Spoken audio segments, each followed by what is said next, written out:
How to get your sprinkler system ready for winter.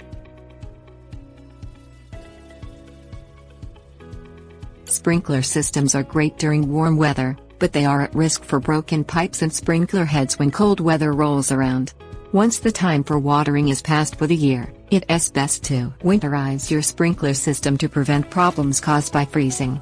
The most important step is to remove all water from the pipe so there is none left in the system that can freeze.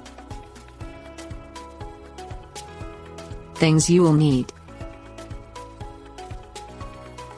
wrench, adjustable, air compressor, 5 horsepower with 30 gallons tank. Turn on your sprinkler system, then close the shut-off valve.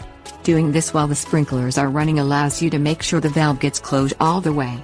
You will be able to tell because the sprinklers will stop running, and in most cases you can also hear when the water stops flowing through the main pipe. It is important to make sure you get the valve shut off completely. This step also now depressurizes the pipes.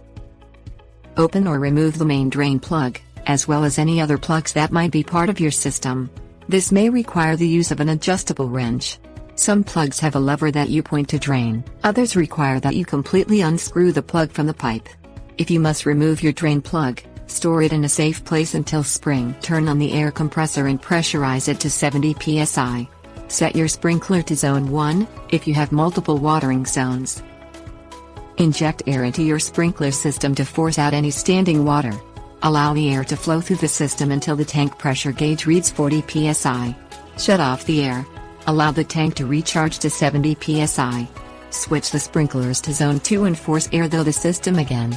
Repeat this process for each zone in your system.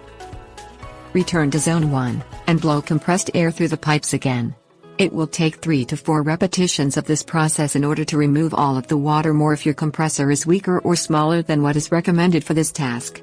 Repeat the process until the water has been removed from the pipes of all watering zones. Detach the drain plug that is near the shutoff valve to let the remaining water drain from the system. Do not replace this plug until spring. Leave drain plugs off of the sprinkler system for the winter to help minimize the risk of your pipes freezing. Leave adjustable valves in the open position.